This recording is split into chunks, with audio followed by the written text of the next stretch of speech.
I regret being a slut. I regret it because I regret that those men can say they slept with me.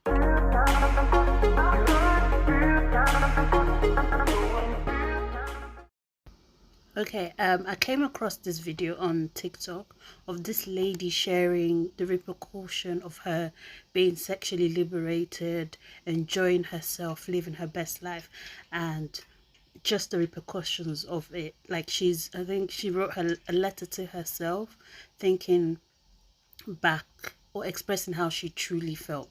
And this is really deep, deep, deep, deep, and I want us to watch it together. Divine feminine. I was full of shit. I told myself that because I could seduce man, I was powerful. But as Perry says in her book, women can all too easily fail to recognize that being desired is not the same thing as being held in high esteem.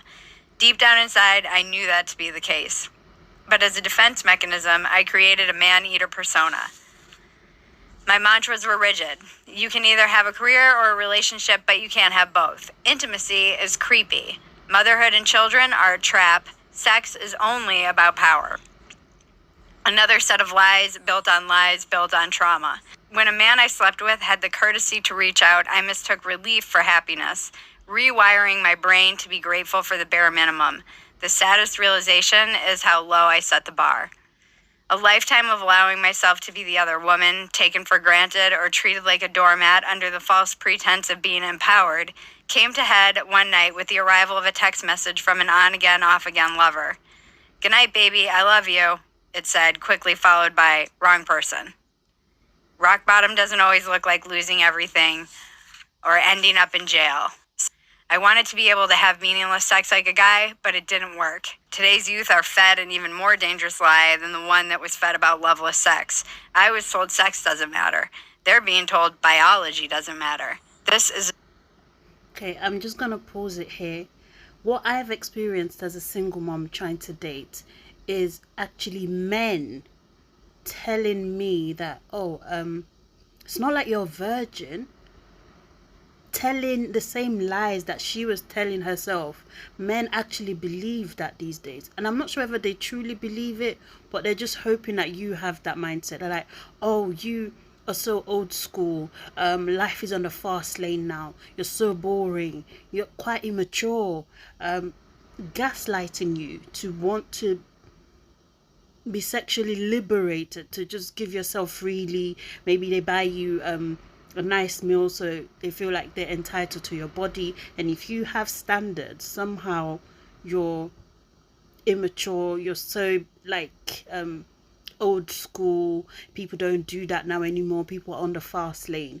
But then there are women that are not designed. I know certain women can have meaningless sex and be all right, but I believe that there's certain women, like a majority of women, if we're really true to ourselves, that are not designed to just like meet someone and just park on the roadside and they sleep with you, and then you, to me, that will crush my soul. So I'm always true to myself. I'd rather someone leave me and they're like, "Oh no, this girl, she's so boring, she's not with the times, she's not with the this." I'd rather you leave me alone than me going home being so crushed and, body count going way up every day. Some people say body count, these day and age, it doesn't matter. Sex is sex and it is what it is. But if it matters to you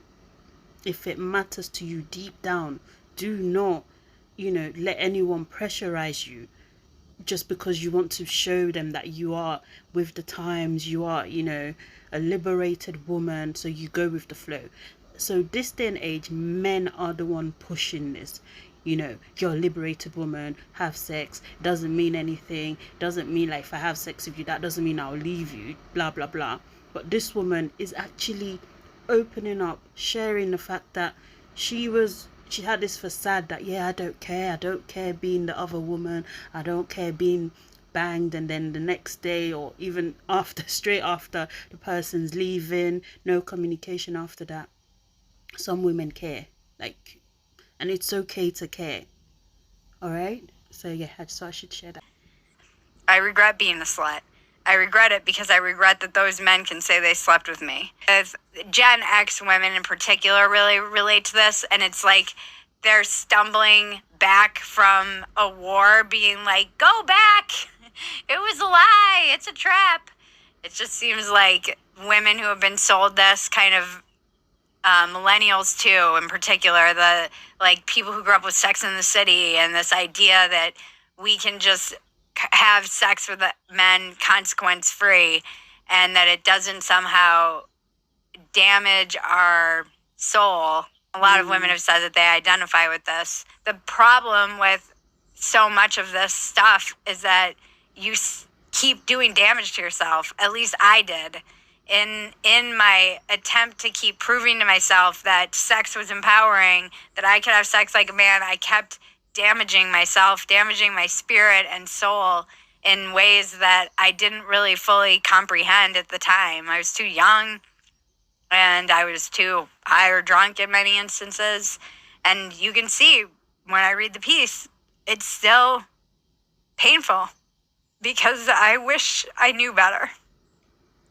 And I guess part of the reason that I wrote this piece is for my daughter. I want her to know better. And for all the young women out there, you don't have to play that game. If you feel in your heart, like, I don't think I can have sex with someone and not get attached, and I don't know. Exactly. You do not have to play that game. If you're a woman out there and people are pressurizing you, men are pressurizing you to have sex, do not do it. I know I sound like, I keep going on and on about the same message, but do not do it. Stay true to yourself. That person, and I feel like it's very intimate. Though you're right. You're like a star.